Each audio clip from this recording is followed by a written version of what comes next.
네, 안녕하십니까. 클라리넷 동호회 회장을 맡고 있는 박석동 강사입니다. 오늘 4개월에 걸친 부산지방법원 최고 교양 강좌 마지막 회인데요. 이 자리에 모인 여러분들을 환영합니다. 그리고 이렇게 뜻깊은 자리에 저희 클라리넷 앙상블에서 축하 연주를 하게 된 것을 대단히 영광스럽게 생각합니다. 저희 동호회에서 이번에 준비한 곡은 두 곡인데요. 둘 다 왈츠곡입니다. 하나는 더 라스트 왈츠고 하나는 쇼스타코비치의 왈츠입니다. 즐거운 시간 되시고요. 저희가 이 곡 말고도 그 다음에 더 많은 분들과 음악을 통해 소통하기 위해서 9월 가을에 로비 음악회를 준비하고 있습니다. 그때도 더 많은 성원을 부탁드리겠습니다. 감사합니다.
오늘 와주신 여러분에게 법원을 대표해서 진심으로 감사를 드립니다.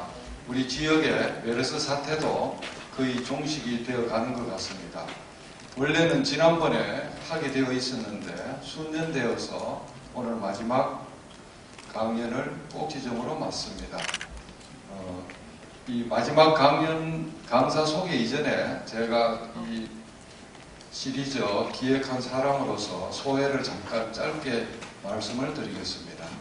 3월 30일부터 매주마다 12차례에 걸쳐서 우리 부산지방법원은 IT, 경영, 인문, 예술, 건강까지 아우르는 융복합 특별 강좌를 실시했고 그 결과물이 지금 인터넷, 유튜브에 비공개를 원하는 두 분을 제외한 오늘 것까지 포함해서 10곡지가 전부 다 올라가게 되고 가 있습니다.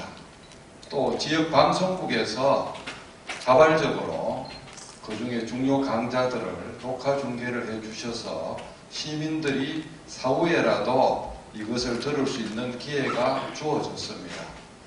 혹자는 이와 같은 행사가 뭐 전시성 행사 아니냐 그러는데 저는 절대 그렇게 생각하지 않습니다.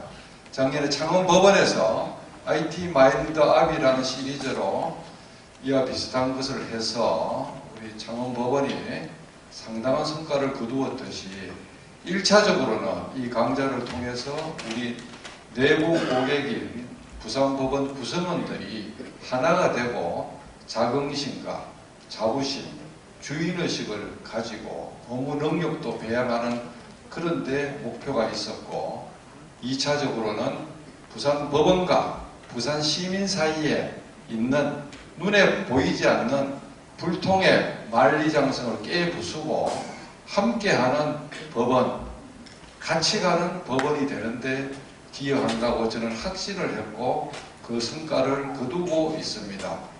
강좌가 끝나면 들어오는 피드백을 들어보면 모두 다 감동을 하고 있습니다.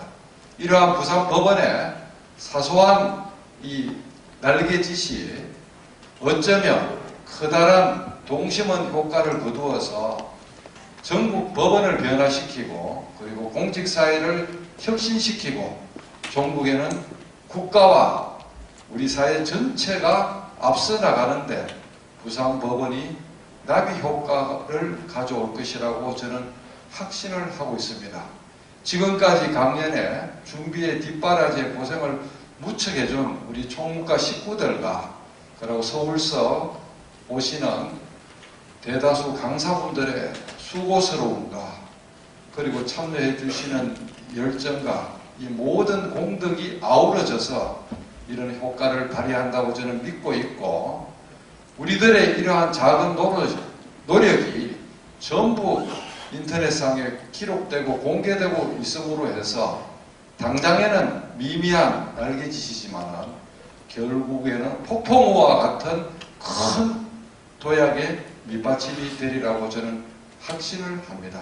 다시 한번 여러분에게 감사드리고 오늘 강사를 잠깐 소개해드리면 저하고는 한국정보법학회 회장과 총무로서 손발을 수년간 맞춰본 경험이 있고 사법시험 36개에 합격한 변호사 자격을 갖춘 변호사이고 현재는 방송통신위원회 서기관급 정책보좌관으로서 방송통신위원회 위원장님 곁에서 아주 중요한 업무를 수행하고 있으며 법과 방송통신 IT가 융합하는 분야에서 떠오르는 샛별과도 같은 제가 인정하는 인재 중에 인재입니다. 지난해 창원에서도 와서 강연했지만 그 결과를 더욱더 업그레이드를 해서 오늘 우리 법원과 부산 시민 여러분에게 새로운 세계를 보여줄 것입니다.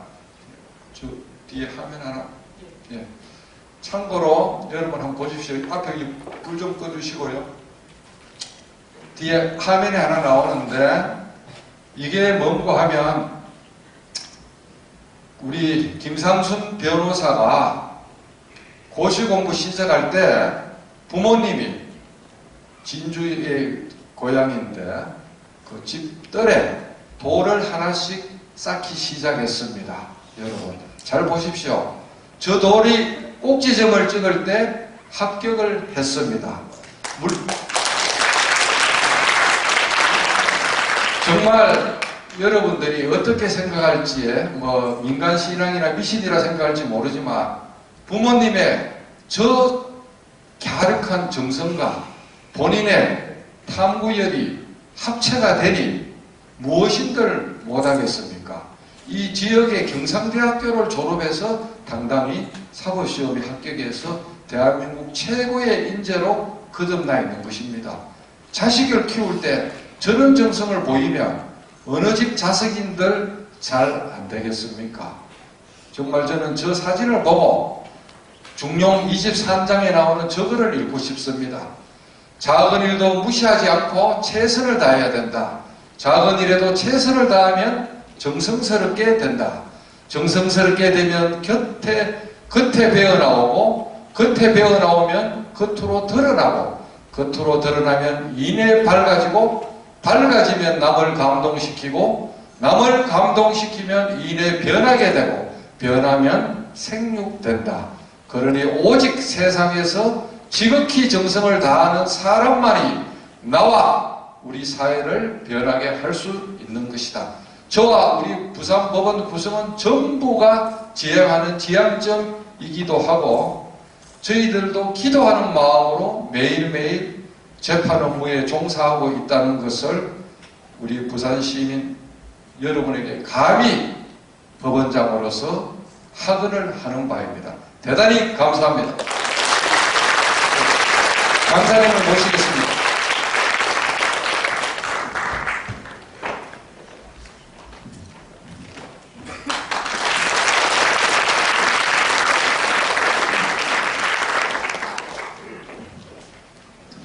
방금 소개받은 김상천 대의원입니다.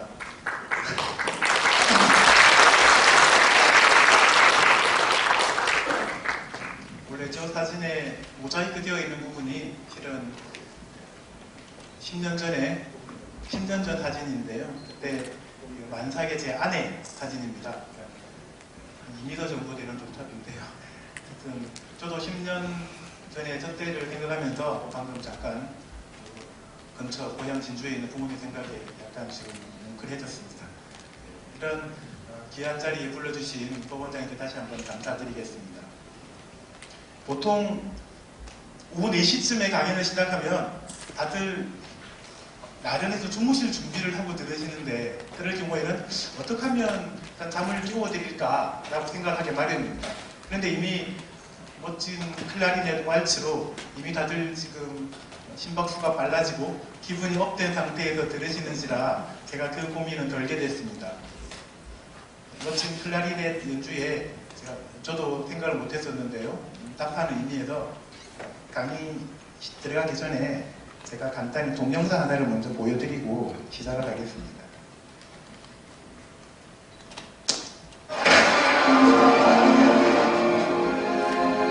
今日も走り続ける。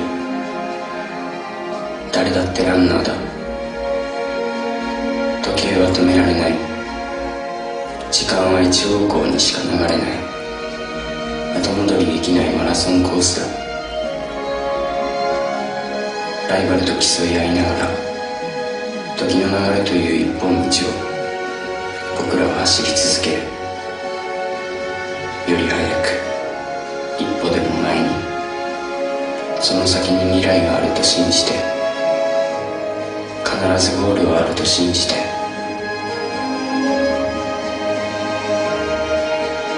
人生はマラソンだ。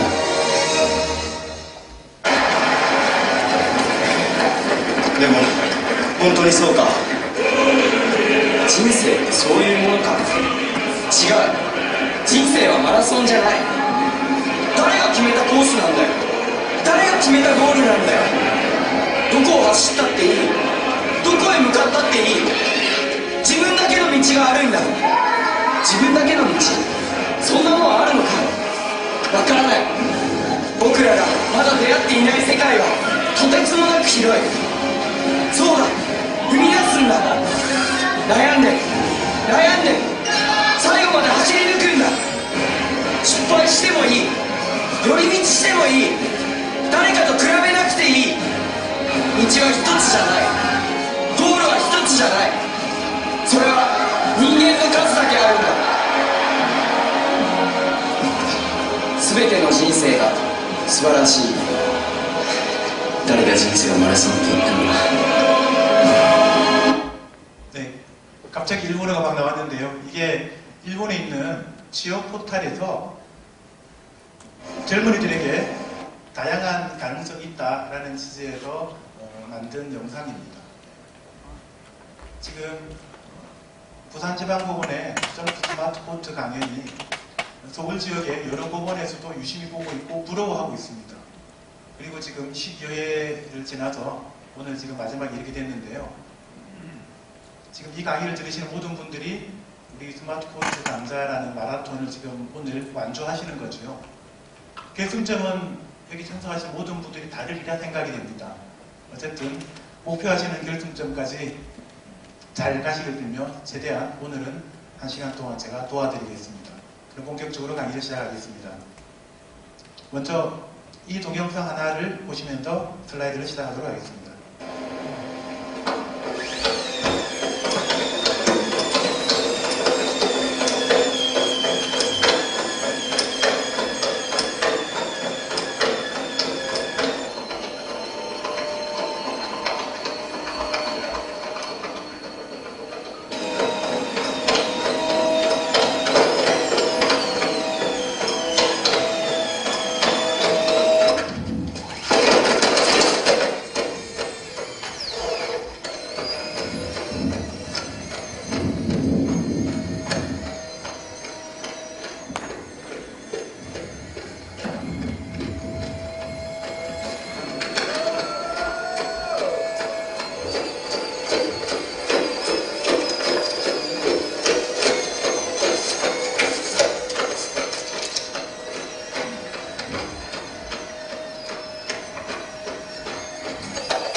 제가 많은 분들한테 듣는 질문 중에 하나가 현대를 살아가는 지식인들에게 왜 IT가 필요한가요?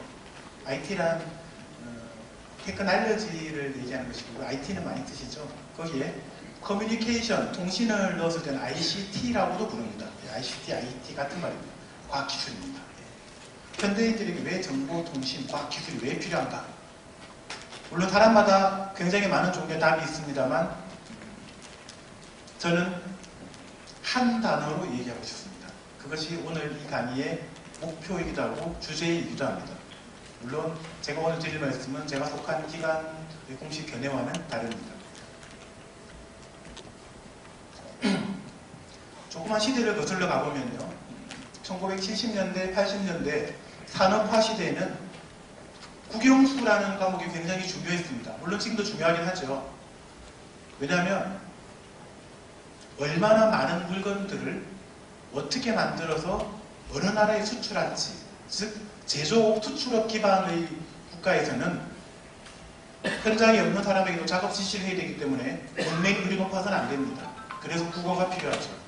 그 다음에 외국에 수출하기 위해선 그 제품을 영어를 잘 알아야 됩니다. 그리고 몇 개의 제품을 어떻게 효율적으로 만들지 수학이 필요하죠.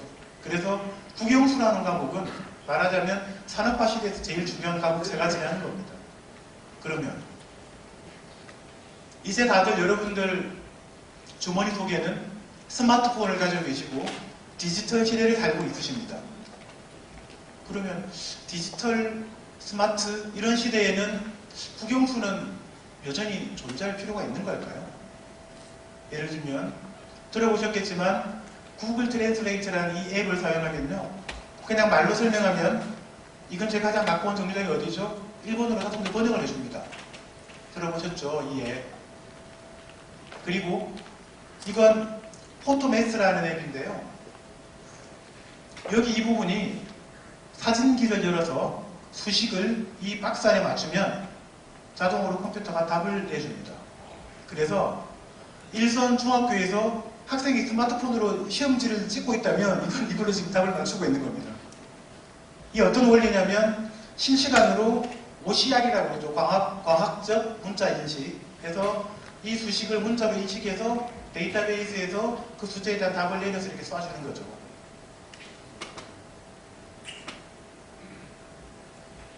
즉 이제는 굳이 내가 영어 공부를 열심히 단어를 외우지 않아도 수식을 열심히 풀 수 있지 않아도 컴퓨터가 알아서 해주는 세상입니다. 그것뿐인가요? 내가 운전하기 귀찮으면 어떡하죠? 이제 막 차가 직접 알아서 운전을 합니다. 이게 이른바 자율주행차라는 문제입니다. 셀프 드라이빙 카죠. 그런데 가만히 생각해보면요, 간단한 문제가 아닙니다. 이게 지금 여러분들 한 번쯤은 접촉사고를 내어보시고 그래서 어딘가에 전화해서 어떻게 해야 되냐고 물어보고 보험회사에 전화해본 경우 다들 있으시죠? 이제는 차가 운전하는 사고를 냈습니다. 사람이 운행하는 차와 자율주행차가 부딪혀 사고를 냈다. 누구 책임이죠? 제가 아무리 20년 무사고 베스트 드라이버라도 아직은 기계가 좀 더 완전 무결하다고 우리는 믿거든요. 그럼 나는 내가 억울하다고 항변할 기회도 없이 그냥 100% 책임을 져야 되는 건가요?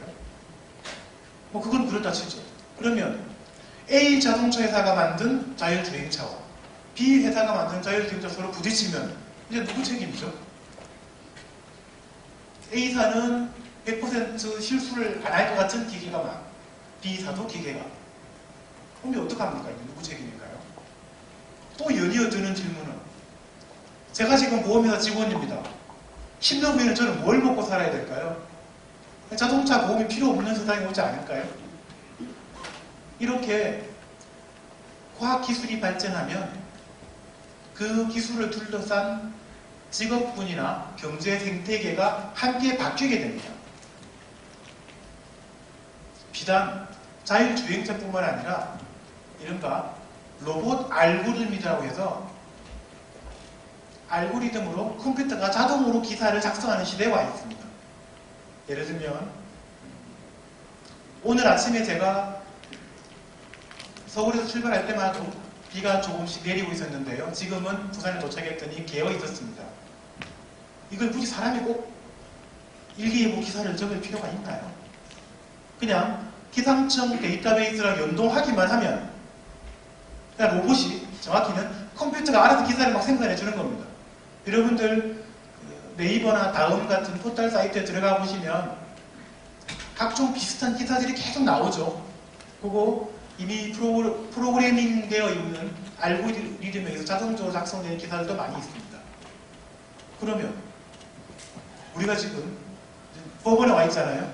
그러면 판례 데이터베이스가 정석에 잘 갖춰져 있으면 알고리즘으로 재판은 가능하지 않을까?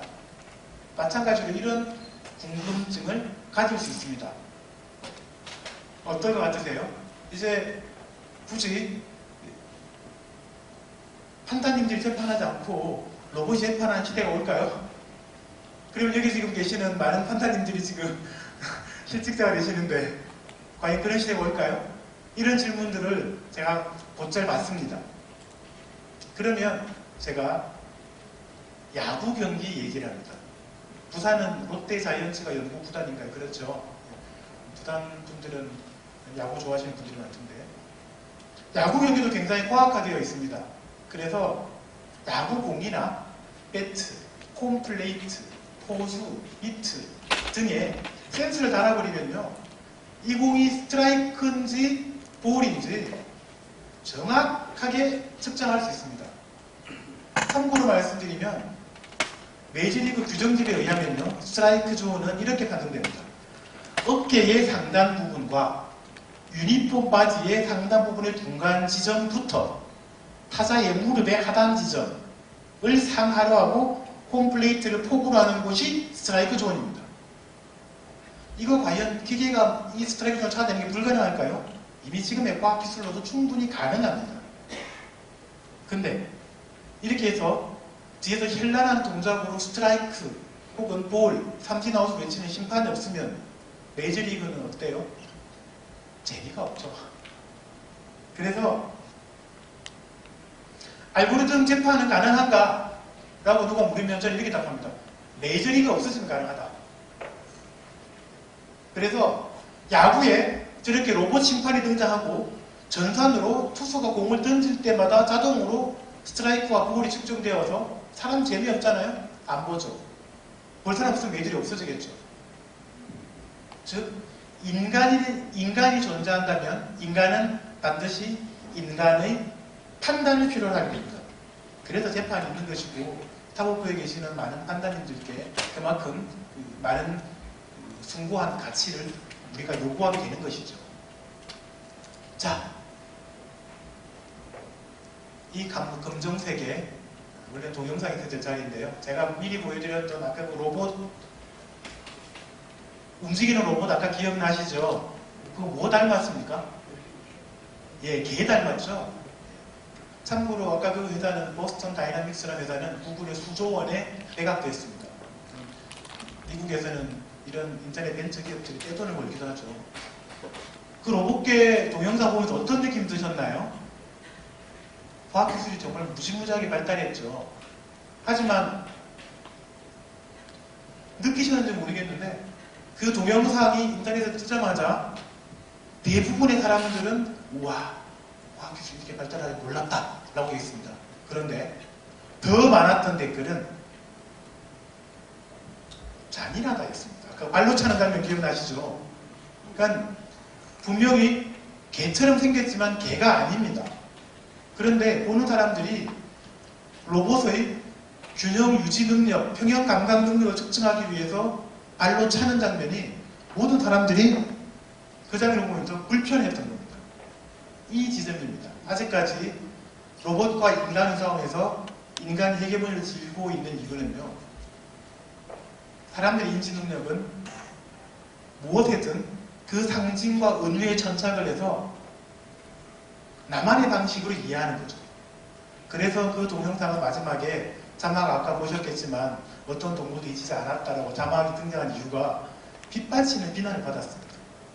왜 동물을 학대하는지. 동물이 아니죠, 실은.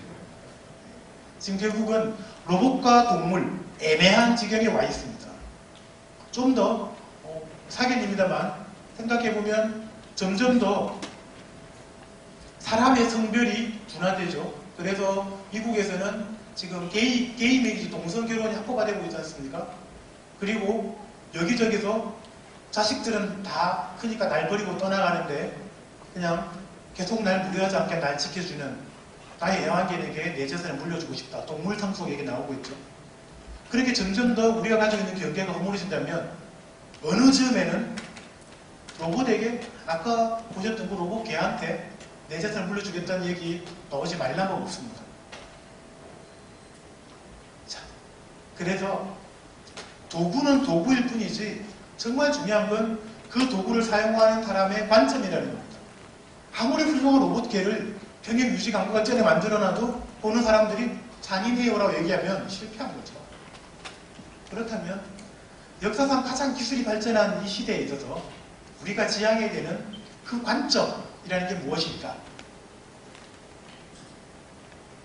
그리고 그 관점, 바라보는 틀을 프레임이라고 부르죠. 그 프레임을 혹시나 예전의 역사나 옛 서년에서 배울 수 있다면 어떨까?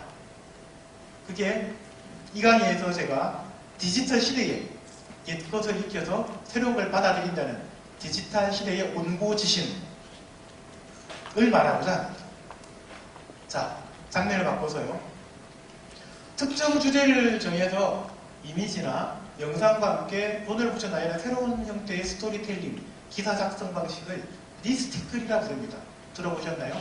리스트, 목록, 플러스 아티클, 기사입니다. 요즘에 포털 사이트에 보면 이런 거 굉장히 심심치 않게 보시죠. 피해야 할 여자친구 유형 13가지. 그 다음에 작년에 엄청나게 유행했던 직장인을 다룬 드라마였던 이생.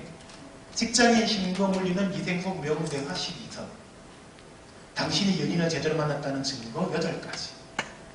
이렇게 숫자를 매기게 되면요, 사람들이 기사를 보면서 좀 더 진지하게, 좀 더 구체적으로 궁금해합니다. 대충 피해 여자친구 유형 12가지는 떠오르는데 나머지 한 가지는 뭘까? 혹은 그런 게 13가지나 돼? 클릭하게 되는 거죠. 사람들의 관심이 끄는 겁니다. 이제는. 이런 게 옛날에도 이 책이 있었습니다. 성공하는 사람들의 7가지 습관. 이 책 옛날에 들어보셨죠?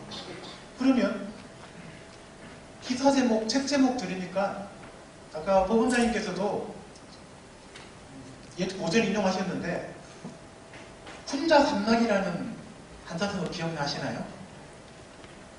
부모 살아있고 형제 무탈하니 첫 번째 즐거움이요, 하늘로 부르라 한 점 부끄러웠으니 두 번째 즐거움이요, 천하의 인지를 해서 보시기 세 번째 즐거움이다. 군자 삼락. 이거네요.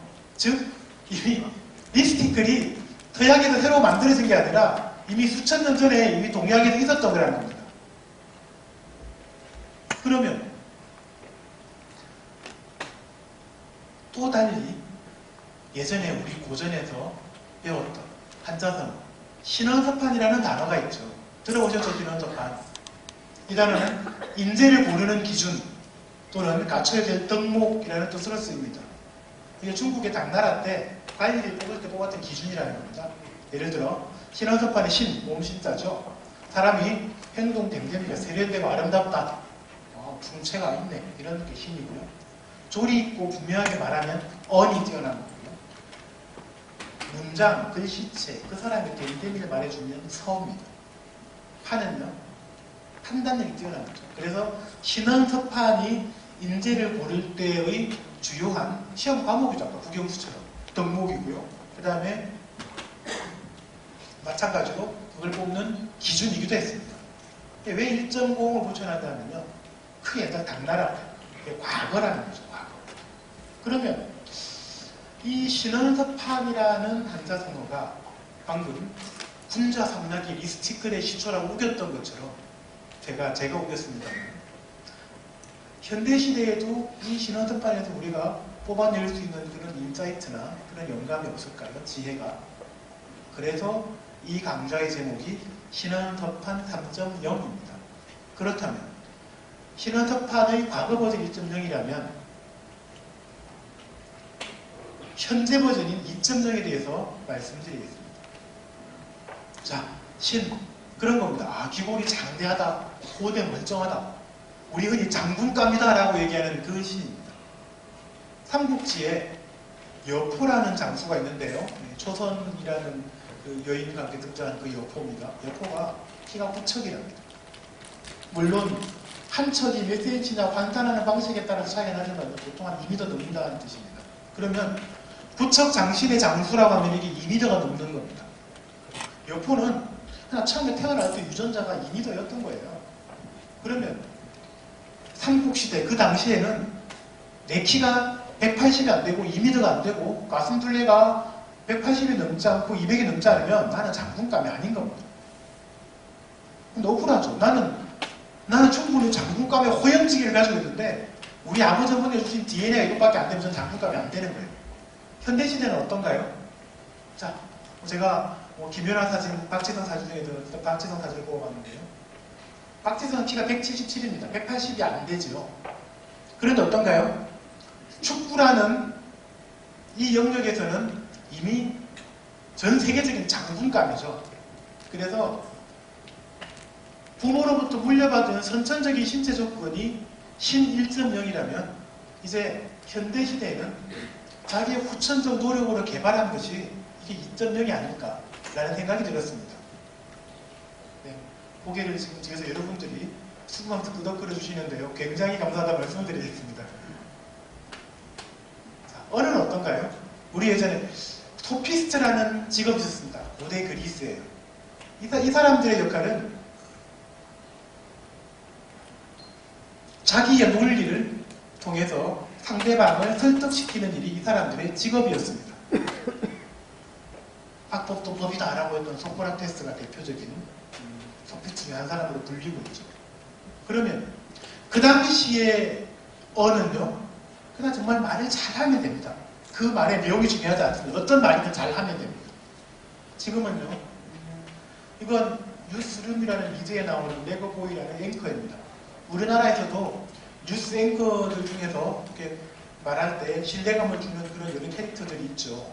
이 사람들은 단지 말만 잘하는 것이 아니라 그분의 학식과 함께 신뢰감을 주죠.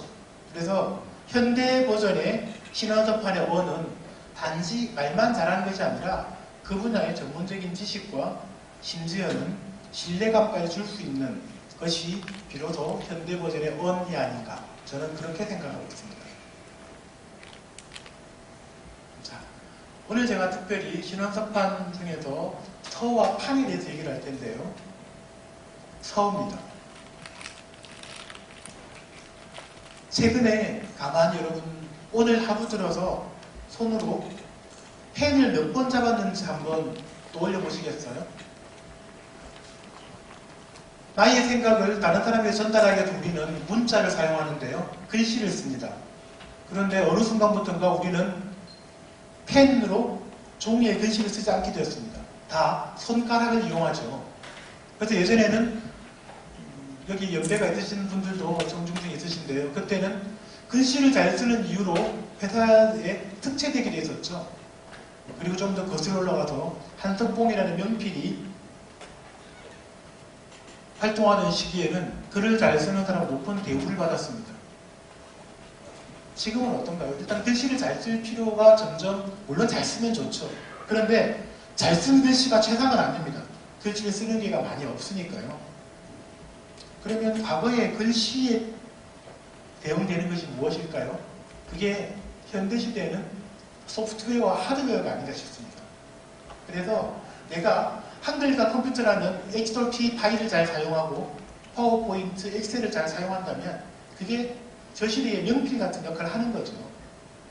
그러면 잘 사용하는 것만으로 그치면 그러면 1.5 정도밖에 안 되는 겁니다. 그래서 어떤 캐릭터가 옛날에 한석봉에 비견될 만한 캐릭터일까 생각해봤더니 제가 혹시 아시는지 모르겠는데요. 페이스북이나 여러분들 많이 쓰시는 카카오 스토리 같은 그런 SNS를 창립한 그 미국의, 다들 아시네요 보니까, 미국의 젊은 CEO입니다. 프로그래머 출신이기도 하죠. 그래서 현대시대에는 단지 글씨만 잘 쓰는 것이 아니라, 즉 소프트웨어만 잘 다루는 것이 아니라 하드웨어도 잘 다루는 그런 사람들이 현대의 명필이 아닌가 라는 생각에서 이 캐릭터를 꼽아봤습니다. 자, 그러면요, 또 진부한 이미지긴 하지만 우리가 역사상 눈을 감고 떠올렸을 때 가장 유능한 참모로 누가 떠오르시나요? 또 삼국지인데요. 제갈공명 꼽아봤습니다. 자타공명의 유능한 참모죠. 그러면 이 제갈공명은 현대시대에는 어떨까요? 아닙니다. 왜냐하면 지금은 CEO들이 한가하게 참모를 두어서 참모로부터 의견을 구해서 그 사람 시키는 하는 시대가 아니거든요.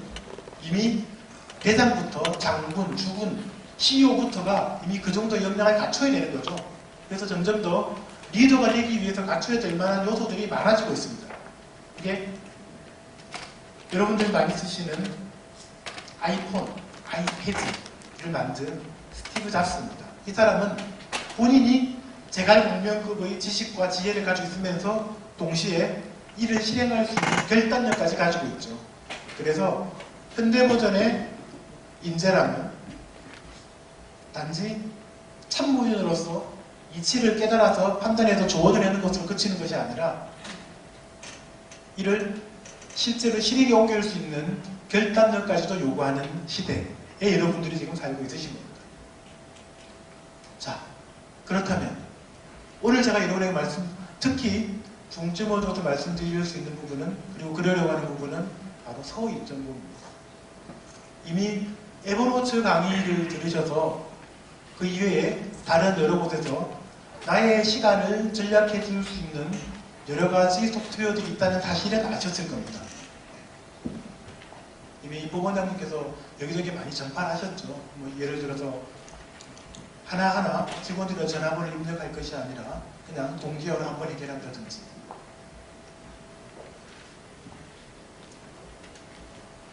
뒤이어서 말씀을 드리겠습니다만 우리의 시간을 줄여주어서 이른바 스마트워크, 아주 효율적으로 일을 할 만한 굉장히 많은 프로그램들, 툴들, 도구들이 나와 있습니다. 그런데 아무리 명검이라도 쓰는 사람이 기량이 못 따라가면 그 명검은 그냥 부엌칼인 것이죠. 그래서 우리가 이런 아주 유용한 소프트웨어들, 도구들, 하드웨어들을 다룰 때 몇 가지 프레임을 가져야 합니다. 즉, 어떤 관점, 어떤 철학으로 나는 이 도구를 사용할 것인가. 스마트폰이 없던 시절에는 어떻게 했죠? 친구들의 전화번호를 우리는 외우거나 혹은 적었습니다.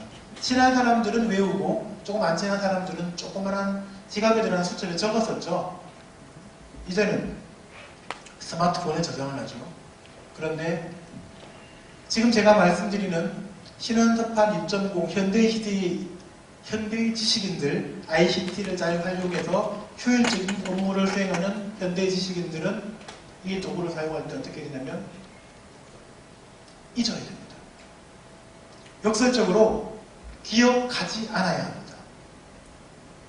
무슨 말이냐면 이 도구들은 내가 텅 비어있는 머리에서 충분히 명상과 사색을 통해서 나의 크리에이티브, 창의력을 끄집어내는 도구일 뿐입니다. 그런데 내가 외우고 있는 잡다한 지식들, 오늘 퇴근할 때 아내가 꼭 우유를 사오라고 했는데 이번 주말엔 꼭 큰아들이랑 같이 자전거를 타기로 했는데, 이런 수많은 내가 해야 될 것들을 기억하고 있음으로 인해서, 왜냐하면 그걸 잊어버리면 아내한테 혼나거나 아들한테 혼나죠. 그럼 기억을 해야 됩니다. 그런데 그런 것들을 기억하느라고 우리는 정말 우리가 생산적이고 창의적인 일에 써야 할 힘력을 허비해버립니다. 그래서 제가 오늘 여러분들에게 강조해서 말씀드리고 싶은 스마트해지는 방법 첫 번째는 기억하지 않는다입니다. 즉, 대신 기억해주는 무언가가 있기 때문에 걔를 믿으면 됩니다. 그게 외뇌입니다. 외뇌. 바깥에 뇌가 있다는 거죠. 그래서 우리가 컴퓨터가 용량이 가득 차 있으면 CPU가 느리게 회전합니다. 그럼 어떡하죠? 하드를 포맷시키고 용량이 너무 많을 때는 외장 하드를 새로 구입하죠. 마찬가지입니다. 우리 뇌도 컴퓨터랑 똑같습니다. 그래서 너무 많은 잡다한 것을 다 기억하고 있으면 머리가 빨리빨리 안 돕니다. 그래서 잊으셔야 됩니다. 그리고 두 번째, 스마트한 일처리를 위해 기억하셔야 될 건 폴더와 태그를 이해하셔야 됩니다. 우리 보통 조직사회에 군대라는 단어가 주는 이미지는 폴더라고 합니다. 즉, 하나의 상위 폴더가 있고요. 그 폴더 안에 또 하위 폴더가 있습니다. 부산이 있고 사하구가 있고 서울이 있고 강남구가 있고, 즉 강남구가 부산 광역시일 수는 없는 것이죠. 그래서 항상 이 폴더를 통해서 업무를 처리하게 되면요, 내가 어디에 어떤 체계 아래에서 이 일을 처리하고 있는지를 다들 기억하려고 합니다. 거기서 또 심정을 허비하는 거죠. 태그는 뭐냐면요, 우리 보통 붙이는 라벨 같은 겁니다. 예를 들어 아내랑 저랑 사진을 찍었습니다. 자, 이걸 사진을 분류할 때 가족 사진이라는 폴더 있으면 그 사진 딱 집어 넣어버리면 됩니다. 그런데 가족 사진 아래에 제 사진 폴더가 있고 아내 사진 폴더가 따로 있습니다. 그러면 아내랑 저랑 둘이 찍은 사진을 어떻게 넣어야 되죠? 이러면 이제 고민이 그때부터 시작되는 겁니다. 이 사진을 아내 사진 폴더에 넣어야 되느냐, 내 사진 폴더에 넣어야 되느냐, 혹은 복사해서 각 폴더에 이 사진을 넣어야 되느냐. 그런데 이 사진에 우리 포스트잇 라벨처럼요, 온라인상에서 전자적으로 라벨이라는 것을 붙일 수 있습니다. 태그죠. 그러면 여기에 가족 사진 태그 붙여놓고, 아내 사진 태그 붙여놓고, 내 사진 태그 붙여놓으면 사진 안에 무수히 많은 태그 붙일 수 있죠. 그러면 그 태그만 검색해서 찾을 수 있다면 굳이 이 사진을 어디 폴더에 위치시킬까 고민할 필요가 없는 겁니다. 즉, 모든 파일, 모든 일들이 하나의 등가로 이루어집니다. 이게 나중에 어떨 때 쓰이냐면요. 뒤에서 제가 이메일을 통한 업무 처리라는 몇 가지 도구를 활용하는 툴에 대해서 조금 이따 말씀드릴 텐데요. 우리가 중요한 메일들은 따로 메일함을 만들어 저장을 하죠. 그때도 방금 말씀드렸던 똑같은 문제가 적용됩니다. 이게 친구가 저에게 자기 이야기를 하면서 동문회 소식도 슬쩍 추신을 집어넣었으면 이 메일은 동문회 메일함에 분류해야 될까요? 아니면 친구들과 사적인 메일함에 분류해야 될까요? 그럼 다시 또 복사해서 메일함 두 개를 만들어야 되나요? 그렇지 않습니다. 이때는 그냥 태그를 써버리면 되죠. 즉, 상위 하위라는 수직적인 업무 처리를 할 것이냐, 아니면 모든 것들이 등가의 가치를 가지는 수평적인 일치를 할 것이냐. 그래서 머릿속에서 뭔가를 비우고 그것들을 수평적으로 일처리를 한다. 그래서 외내와 태그. 이게 그 업무 처리할 때의 가장 핵심입니다. 자, 그러면 제가 일처리를 하는 방법을 조금 설명을 드리겠습니다. 저는 제가 일처리하는 방식을 이메일을 통해서 모든 보고나 저한테 연락하는 것들이 수렴되게 해두었습니다. 즉, 제가 변호사 시절 얘기입니다만 그때는 제게 직원들이 보고할 때도 이메일로 보고하고요. 클라이언트가 저한테 얘기할 때도 이메일로 합니다. 자, 그러면 아침에 제가 하는 일은요. 아침에 출근해서 컴퓨터를 켜고 이메일함을 엽니다. 그리고는 온 이메일을 빠른 속도로 분류를 합니다. 자, 이게 지금 내가 당장 실행할 수 있는 이메일인지 아닌지. 아니다? 그럼 이걸 보내버립니다. 썸데이로. 그리고 실현 가능한 일인데 특별한 계획이 필요한 일인지 아닌지로 또 분류합니다. 특별한 계획이 필요 없으면 이쪽으로 옵니다. 2분 만에 처리할 수 있는 일인지 없는지. 예를 들어 제 비서가 저한테 변호사 시절이니까요. 변호사님 누구누구 사장님이 면담 요청하십니다. 전화해달라고 하셨습니다. 이런 메일들은 2분이 안 걸립니다라는 건 즉시 해버립니다. 그렇지 않은 일들은요. 누군가에게 위임해놓고 기다리거나 아니면 내가 시간을 적어놓고 처리하거나 즉 밤사이에 저한테 100통, 200통의 이메일이 도착했는데요. 그 이메일들을 내용을 보는 게 아닙니다. 이 일의 가치가 지금 처리할 수 있는 일인지 아니면 시간을 걸려서 처리해야 되는 일인지로 분류해서 일을 할 준비를 하는 것으로 오전에 진행합니다. 자, 이거 잠깐 보시면요. 여러분들 이메일함에 보시면 다들 이메일을 통해서 일 많이 처리하실 텐데 받은 편지함에 수백 개, 수천 개씩 메일이 쌓여 있으시죠? 저는 받은 편지함의 메일이 지금 현재 지금 강의 준비하는 동안에 제가 녹여봤지만 한 6개 정도 남아 있을 겁니다. 뭐냐면요. 받은 편지함은 책상 같은 곳입니다. 책상에 책들이나 자료들이 많이 널려 있으면 어떻게 되죠? 그러면 내가 일할 공간이 좁아집니다. 받은 편지함도요.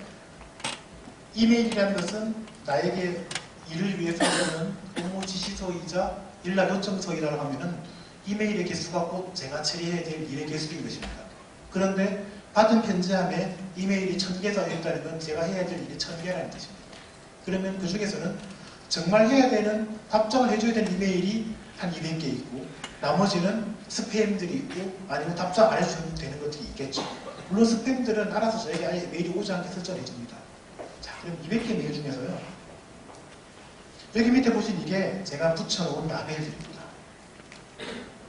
멀어서 잘 보이시는지 모르겠는데요. 간단히 말씀드리자면 받은 편지함을 열어서요. 그 이메일이 지금 당장 내가 해야 될 메일인지 아닌지만 후다닥 분류를 해버리는 겁니다. 어떻게 분류하냐고요? 이건 지금 next action, 이따가 내가 할 일. 그러면 next action이라는 이 라벨을 딱 눌러서 그 이메일 라벨을 붙여두고는 보관하기를 눌러버립니다. 여러분들 포털 사이트에서 이메일을 보실 때 아카이브, 저장하기, 보관하기 기능을 많이 안 뜨실 텐데요. 즉, 받은 편지함에서 저장하기를 누르면 제 눈에는 이 이메일이 안 보입니다. 하지만 삭제한 것은 아닙니다. 전체 보관함에 있죠. 그럼 메일 검색하기를 누르면 다시 살아납니다. 즉, 받은 편지함에서 모든 일들을 내가 지금 넥스트 액션으로 처리할 일과 이따가 누군가한테 맡겨두고 기다릴 일, 이렇게 두 가지 메일만 붙여서요. 메일을 분류해버리면 받은 편지함의 옆 이메일이 제로가 됩니다. 그 다음에 어떡하죠? 넥스트 액션이라는 라벨을 꼭 누르면요. 내가 해야지라고 해놓던 넥스트 액션이라는 라벨이 붙어있는 이메일이 한 100개가 쭉 뜨는 거죠.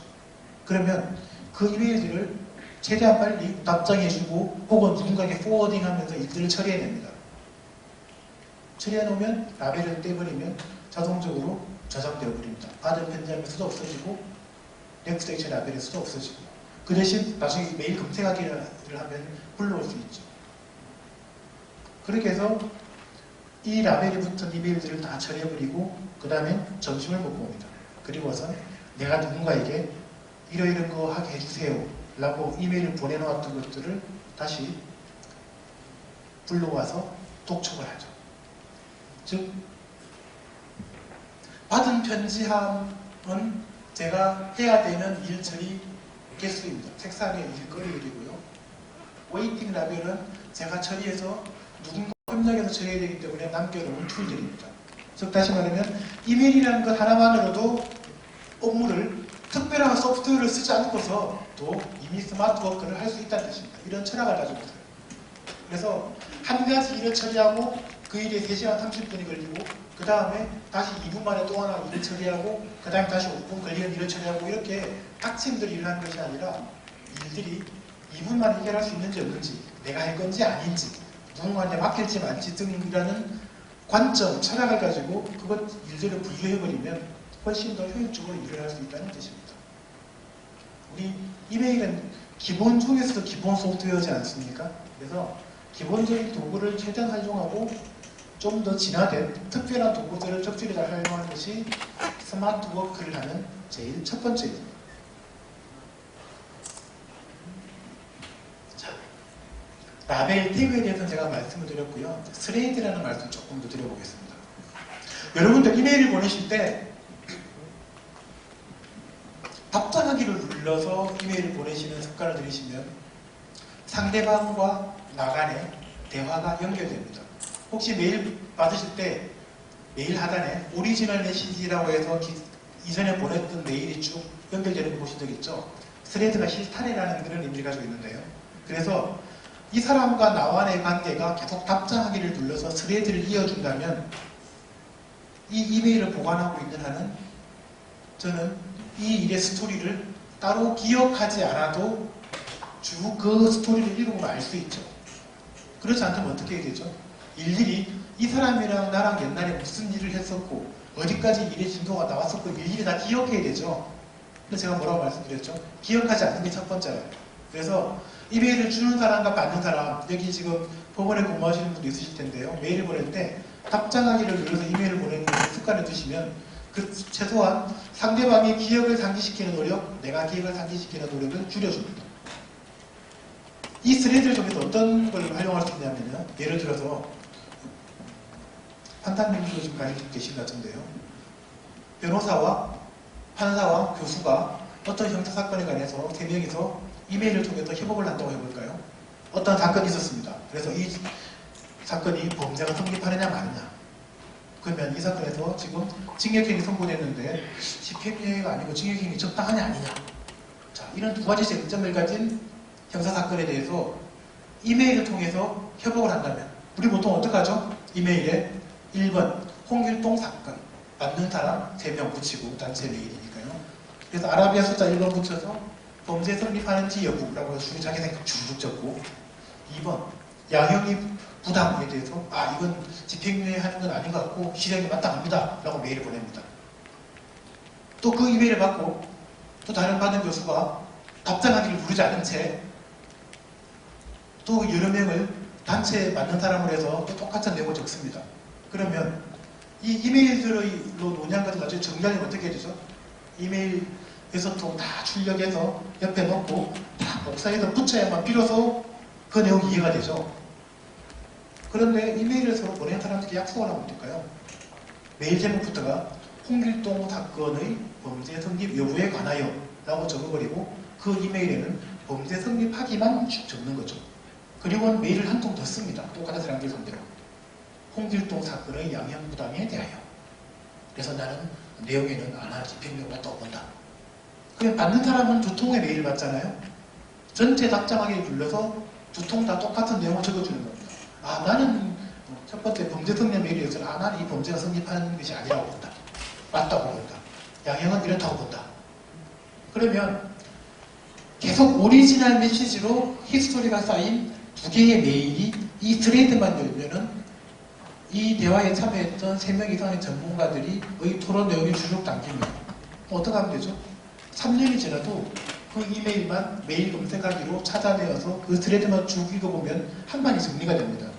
즉 이메일을 통해서 온라인 토론을 하기로 한 사람들이 서로가 스레드를 연결해서 쓴다, 한 주제에 대해서는 한 이메일을 쓴다라는 그 규칙만 동일해줘도 이미 굉장히 많은 사람들이 시간이 절약되는 거죠. 그럼 이메일 2개로 보고서 2개가 그냥 나옵니다. 이 보고서를 어떻게 간단히 만들어지지 제가 좀 더 설명을 드리죠. 그래서 어떤 룰을 가지고 이 기본적인 도구를 활용하느냐에 따라서 이 도구를 무한대로 효율적으로 활용할 수가 있습니다. 이건 제가 아까 설명을 드렸죠. 참고로 처음에 일을 하실 때는 다음에 해야 할 일, next action과 누군가한테 맡겨놓고 기다리는 일, waiting은 2가지 라벨만 쓰시는데요. 저 같은 경우는 사건에 관계되는 일, IT에 관계되는 일 등 이렇게 카테고리 여러 개 나눠뒀습니다. 그러면 사건에 관계되는 일 중에서 나중에 해야 되는 일, 사건에 관계되는 것 중에서 지금 해야 되는 일, 라벨을 2개 붙이면 되는 거죠.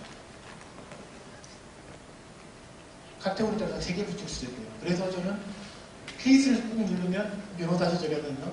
업무와 관계된 메일이 쭉 수천 통만 개가 뜨죠. 그 중에서 이 2가지 메일 라벨이 붙은 것만 찾아서 일을 처리하면 되는 것이죠.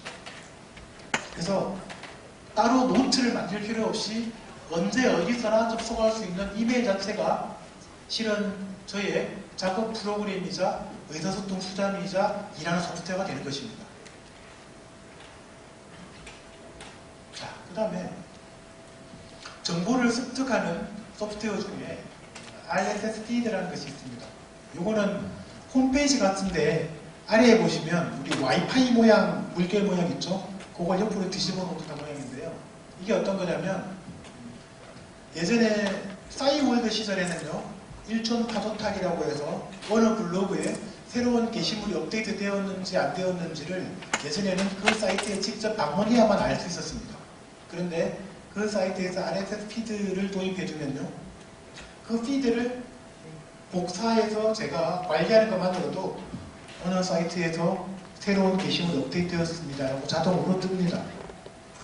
그러면 굳이 그 사이트를 하루에 한 번씩 방문해 보지 않아도 실시간으로 알람이 울릴 때마다 이 사이트에 새로운 정보가 업데이트 되었구나를 알 수 있습니다. 그 RSS 피드를 구독하게 해주는 프로그램 중에 피들이라는 무료 프로그램이 있습니다. 그래서 여기 보시면 제가 자주 들르는 사이트들입니다. 지금은 많이 지금 업데이트 되었는데요. 보시면 대법원도 있고 공정위, 한국은행, 컴퓨터 포스트, 각종 부처, 법제연구원, IT 블로그 굉장히 많은 것들이 있습니다. 그렇게 해서요. 예를 들면 법제처에서 새로운 논문이 업데이트 되었다라고 하면 여기 일자가 됩니다. 그래서 그거 확인하면 되죠. 법제연구원에서 새로운 뉴스가 있다. 부처에서 새로운 뉴스들이 있다. 그러면 이 프로그램을 통해서 정치, 경제, 사회, 문화 등 저는 그냥 앉은 자리에서 경제, 동향, IT 이슈, 사건, 사고 등을 이 프로그램 하나로 다 체크했습니다. 이 사이트들을 일일이 한 번, 한 번씩 100번 들어보는 것이 아니라 공연 거래에 새로운 뉴스가 떴구나 하면 이렇게 바로 알 수 있는 거죠. 그래서 이렇게 정보를 체계적으로 활용하기 시작하면요. 굳이 네이버 일면 포탈 뉴스만 읽다가 갑자기 뭐 섹시한 사진에 클릭해서 그냥 1시간 씩 지나가는 걸 미연에 막을 수 있습니다. 아예 정보를 이거 체계적으로 관리하는 것이죠. 그리고 조금 더 진화된 버전의 프로그램으로 if라는 게 있습니다. 이건 영어로 if this then then이라는 거죠. 만약 이렇다면 then, 그렇다면 then 이렇게 하라. 이게 뭐냐면요. 이런 겁니다. 내가 인스타그램으로 사진을 찍으면 드랍박스에 저장을 해라. 내가 아이폰으로 사진을 찍으면 자동으로 누군가한테 이메일로 보내라. 내가 누군가한테 메시지를 보내면 트위터로 알게 해달라. 혹은 내가 연락처를 백업해주면 구글 드라이브 시대도 자동적으로 저장하게 하라. 아까 말씀드렸던 알고리즘이죠. 그래서 아까 말씀드린 이 단계는 제가 하나하나 들어가서 봐야 되는 것인데요. 경우에 따라서는 저만 알고 있는 뉴스도 있고 굉장히 화제가 되는 뉴스일 수 있습니다. 근데 그 경중은 없죠. 근데 이 RSS 피드를 좀 더 귀차니즘으로 발전된 경우는요. 이걸 이렇게 조절할 수도 있습니다. 즉 뉴욕타임즈 테크놀로지 세션에 있는 수많은 전문 기사들 하루에도 수백 편씩 올라옵니다. 그 중에서 100만 명 이상 읽은 기사만 나한테 이메일로 써라. 이렇게 만들어줄 수가 있습니다. 그러면 제가 뉴욕타임즈 사이트에 새로운 기사들이 업데이트되는 것을 아까 RSS 피드처럼 가서 다 읽는 것이 아니라 그 중에서 특히 많은 사람들이 보고 관심을 가졌다면 더 중요한 기사겠죠. 그걸 아예 자동적으로 이렇게 만들어줄 수가 있는 것입니다. 지금은 if라는 서비스가 발전되었는데요. 온라인 버전도 있습니다. 이렇게 미리 만들어 놓은 이 공식을 레시피라고 그러는데요. 이건 지금 스마트폰을 바로 if를 치시면 다운받을 수 있는데요. 이건 지금 제가 쓰는 레시피들을 뽑아봤습니다. 말하자면 내일 비가 오면 나한테 이메일로 알려달라 라고 제가 설정해두면 개탐청 데이터베이스 연동해서 이메일이 비가 오면 자동으로 저한테 이메일로 내일 비가 옵니다를 알람이 뜹니다. 알려주는 이메일이 오죠. 그리고 이거는 뉴욕타임즈 테크놀로지 스테이션 중에서 100만 명 이상 읽은 것들은 나한테 이메일로 보내라 하면 이렇게 이 글에 대해서 지금 잭도 씨가 새로 트위터 CEO로 됐다는 뉴스를 사람들이 100만 명 이상 봤다는 거죠. 그럼 저는 이 기사만 보면 되는 겁니다. 그래서 정보를 제가 굳이 읽고 혹은 이 분야의 전문가의 스마트한 비서를 채용해서 기사 100개 중에서 5개만 추려라고 제가 월급 주면서 하는 것이 아니라 이 프로그램이 자동으로 알아서 추려주는 겁니다. 저의 시간을 그만큼 절약해 주는 것이죠. 그래서 이런 프로그램들의 존재를 아는 것만으로도, 활용하는 것만으로도 굉장히 정보를 탐색하는 데 걸리는 시간을 줄여줄 수 있습니다. 또 좀 더 특별한 프로그램이 아닌 기본적인 걸로요. 우리 포털에다가 검색을 입력하도 뭔가를 알고 싶으면 예를 들어 부산지방법원에 올해 새로 법원장님 부임하셨다는데 그러면 부산지방법원 한 가지고 법원장 하면은 대충 쭉 기사 보다 보면은 새로 오신 법원장의 함자가 딱 나오죠. 그게 우리가 보통 많이 쓰는 포털의 검색창입니다. 그런데요. 다른 포털에서도 그 예를 적용을 하고 있습니다만은 특정 국내 회사를 공부하긴 그래서 제가 이제 다음에서 오시기도 했었으니까요. 구글을 한번 뽑아보자면 구글이라는 검색 사이트 검색창에 저렴한 건강관리 방법 파일 타입 땡땡 PPT라고 치면 어떻게 되냐면요. 저렴한 건강관리 방법이라는 주제를 다루고 있는 것 중에서 파워포인트 파일이 첨부된 게시물만 뽑아냅니다. 거꾸로 예컨대 체육대회 기한을 해야 되는데 갑자기 샘플을 못 찾겠다. 그러면 체육대회 기양이라고 파일 타입 땡땡 HWP라고 적으면요. 각종 지방자치단체에서 누군가 올려놨던 체육대회 기양 파일이 다 뜨는 거죠. 그럼 그거 하나 다운로드 받아서 뭐 적절히 변형하면 됩니다. 혹은 어딘가 요즘에 예를 들어 잊혀질 권리라는 게 대두되고 있다. 그러면 잊혀질 권리 한 칸 띄우고 파일 타입 PDF라고 치면 잊혀질 권리라는 주제에 대해서 마련한 게시물이지만 PDF 파일로 첨부된 게시물만 찾아가면 다 찾아줍니다. 그래서 어떨 때는 도서관 사이트 접근해서 거기 가서 검색어하기가 너무 느려서 짜증난다. 그러면 차라리 그냥 구글 검색창에 이렇게 입력하시는 것도 굉장히 좋은 방법입니다. 혹은 살사 레시피 빼기 토마토 하면 살사 레시피를 다 찾아주는데 토마토 등급 빼고 찾아주라. 또 가능합니다. 혹은 소니 TV에 대해서 내가 살려고 하는데 300달러에서 500달러 사이에 있는 것들만 검색해보라. 이런 것도 가능합니다. 그리고요. 요거는 오피니언 에디토리얼에 대해서 뉴욕타임즈닷컴 사이트 내에서만 이에 대해서 정보들만 찾아라. 이렇게 사이트를 한정해 찾을 수도 있습니다. 우리나라는 100% 지금 호환이 안 되기 때문에 많은 공모터들을 다 할 수는 없지만 대부분의 웬만한 사이트들은 다 이 검색으로 다 찾을 수 있습니다.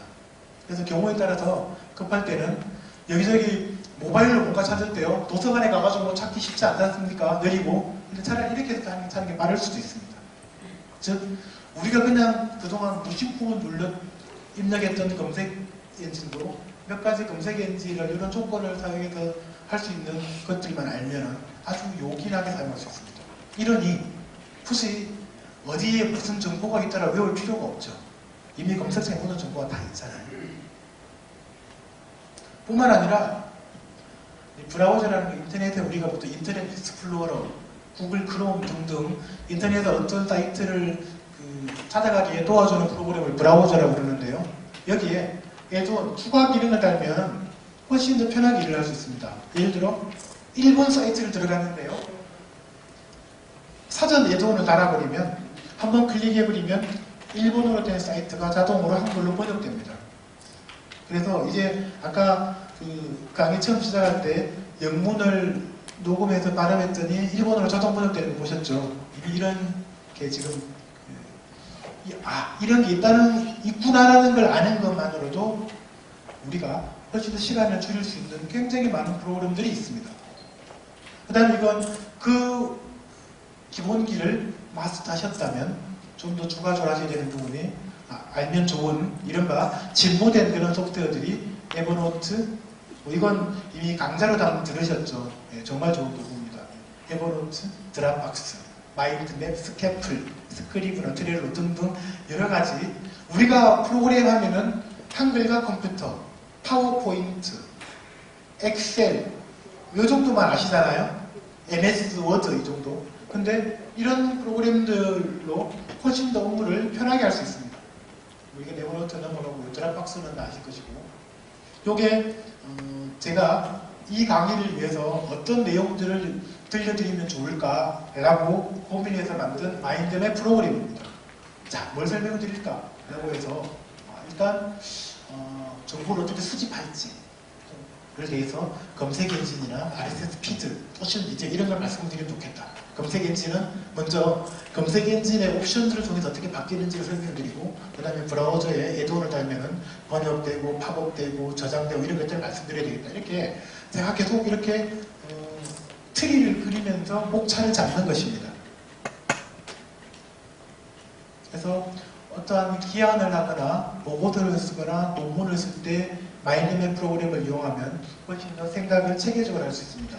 저는 변호사 시절에 항소 유서를 쓸 때, 즉 판결문을 분석해서 반박할 논리를 찾을 때 이 프로그램을 사용해서 판결문의 논리 구조를 다 찢어 놓습니다. 증거 뭐뭐에 의하면 이렇게 판단한다라고 하면 여기에 대고 이 증거를 쓸 수 있을까? 정말 그런가? 이런 반박 가능하지 않을까? 등등으로 여기에 생각을 계속 크리에이티브를 동원해서 목차들을 만든 다음에 이 부분만 쫙 따버리면 항소 유서 한 장이 뚝딱 만들어지는 거죠. 그래서 여러 가지 반박하는 문서들을 만들 때도 마인드맵 프로그램이 굉장히 유용합니다. 안 써보신 분들에게는 생각을 좀 더 유형화해서 정리하는 이런 프로그램이 있다더라 정도를 아시면 될 것 같습니다. 이건 무료로 사용하는 프로그램도 굉장히 시중에 많이 나와 있습니다. 그런데 이 프로그램은 단점이 뭐냐면요. 아까랑 똑같습니다. 이건 폴더 원한 거죠. 검색 인지 옵션이라는 이 주제가 정보 수집 방식이라는 요 하위인하는 여기에 갖다 붙일 수가 없는 거죠. 그래서 여기는 이렇게 굳이 화살표를 통해서 하고 있는데요. 요 단점을 해결하는 게 아예 이렇게 평면으로 여기서 이렇게 갖다 붙이고 여기서 이렇게 갖다 붙이고 이런 스택애플이라는 프로그램도 있습니다. 참고로 이런 프로그램도 있구나 정도 알아두시면 될 것 같습니다. 그래서 이렇게 락의 역사라고 해서 이렇게 가능한 거죠. 얘가 소울이 얘기에 사이키데릭 락에 영향을 미치고 이게 팝락과 어떤 관계가 있고 하드락은 뭐가 모이고 이런 음악 역사를 만들 때 아까 같은 그 나뭇가지 트리 구조의 마인드맵 프로그램으로 이걸 다 담을 수가 없거든요.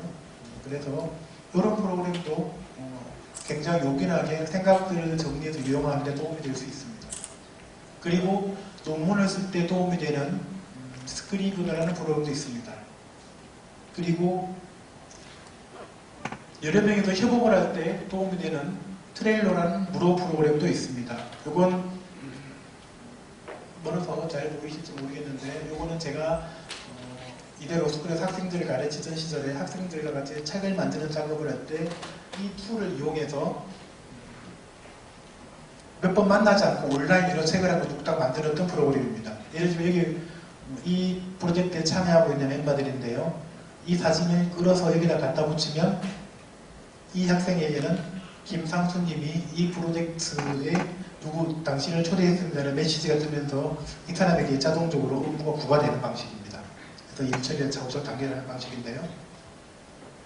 뭐 이런 식으로 첨부 파일을 붙일 수도 있고 이렇게 첨부 파일을 붙여서 이에 대해서 토론할 수도 있고 그에 대해서 제가 다시 업무지 다시 내릴 수도 있고 그에 대해서 다시 파일을 첨부할 수도 있고 그 프로그램은 가족끼리, 동료끼리 아니면 직장에서 상사와 부하 간에 서로 협업을 할 때 굉장히 요긴한 무료 프로그램입니다. 이미 스마트폰으로 앱이 나와 있으니까요. 이것도 알아두시면 나중에 협업을 할 때 예전에 강의 들을 때 트레일러라는 협업할 때 굉장히 유용한 프로그램이 있다던데 그거 한번 찾아봐야 되겠다. 또 검색해 보시면 되죠. 예. 자, 지금까지 제가 말씀드린 건 시간이 없어서 제가 빨리빨리 말씀을 드리긴 했는데요.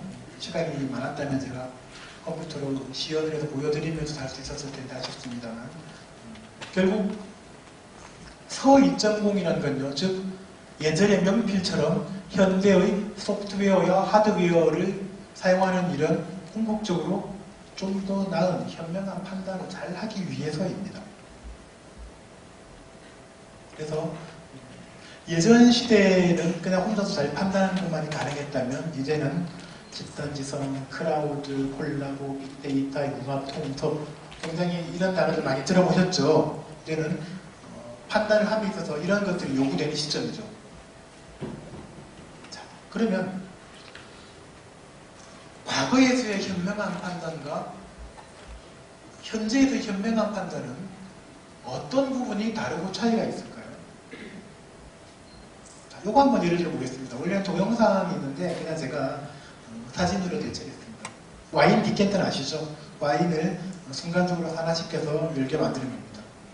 저 또한 집에서 자주 설거지를 해서 아내를 도와주는데요. 여러분들도 설거지 많이 하시죠? 이런 것들은 어떻게 닦을까요? 그냥 냄비나 밥그릇은 그냥 수세미로 닦으면 되는데요. 이런 것들 안에 뭐가 묻어있으면 어떻게 닦죠? 예, 물론 구부러지는 솔 얘기를 해주시는 분도 있고 어떤 분들은 모래 가루를 넣고서 흔들면 된다 얘기하는 분도 있는데요. 다 맞습니다만 시중에 나와 있는 전 세계적으로 와인 디켄트를 닦는 가장 간단한 방법으로 소개되는 제품은요. 자석에 수세미를 붙여놨습니다. 그래서 자석부터 수세미를 병 안에 퐁당 던져두고요. 바깥에서 자석으로 붙여서 이렇게 문지르면 디켄터 표면을 문지르면 병 안이 닦이는 거죠. 즉 수세미로 닦는다는 걸 누가 모르는 사람이 없고요. 자석은 붙는다는 걸 누가 모르는 사람이 없지만 수세미와 자석을 결합하면 그런 크리에이티브가 나오는 것입니다. 그래서 다시 강의 처음으로 돌아와서 판 2.0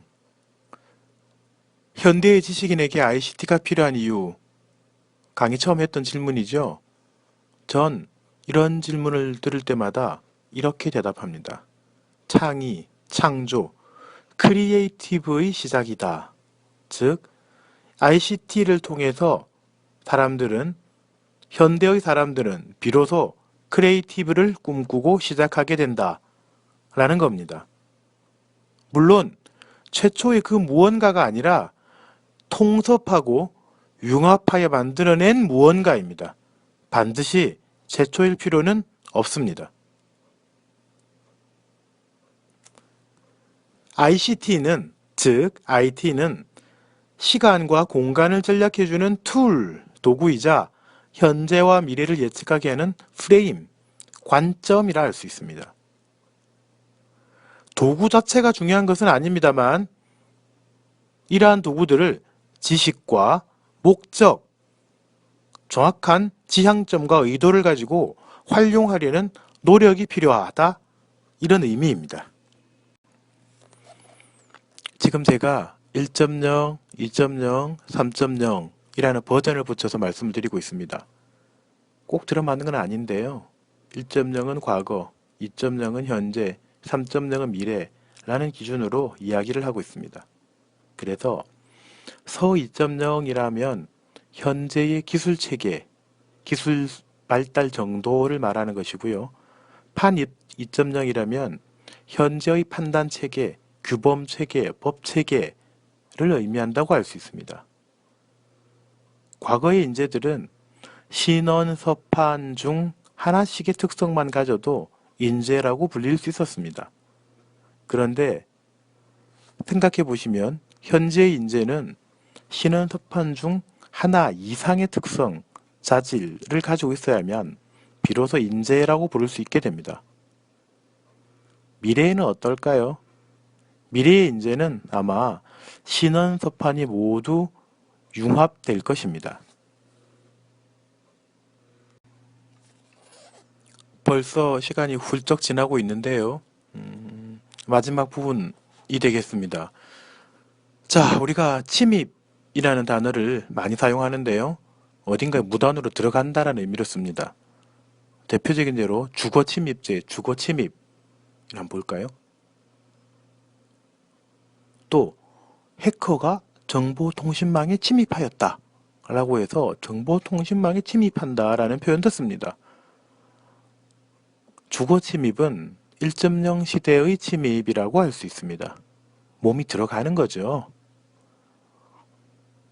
그러면 정보통신망에 침입했다면 우리 몸이 정보통신망으로 들어갈 수는 없지요. 그렇습니다. 2.0 시대의 침입이라고 할 수 있는 거죠. 즉, 새로운 기술의 발달로 이전에 우리가 미처 생각하지 못했던 기술 수준들이 도래한다면 종래의 규범 체계로 이것들을 재해석하게 됩니다. 강의 처음에 보여드렸던 로봇 개 영상 기억하시죠? 이제는 종래의 법 현상, 법 체계, 사회 현상을 재해석하면서 미래를 대비해야 되는 것입니다. 이 로봇개를 우리 사회는 어떻게 받아들여야 될까 하는 것이죠. 따라서 서 2.0, 즉 현재의 기술 체계를 잘 이해하고 잘 활용하고 또 이걸 고민하는 것이 야말로 우리에게 다가올 미래 3.0 시대를 좀 더 잘 대비해 줄 수 있게 해줄 것입니다. 네, 신원서판 3.0, 즉 미래의 인재상은 이제 과학기술의 발달에 따라서 이 사회의 요구에 따라서 우리가 하나씩 차곡차곡 만들어가는 것이라 할 수 있습니다. 늦은 시간까지 제 강의를 들어주셔서 감사드립니다. 그리고 지난 10여 회의 강의를 잘 수강하시느라고 고생 많으셨습니다. 감사합니다.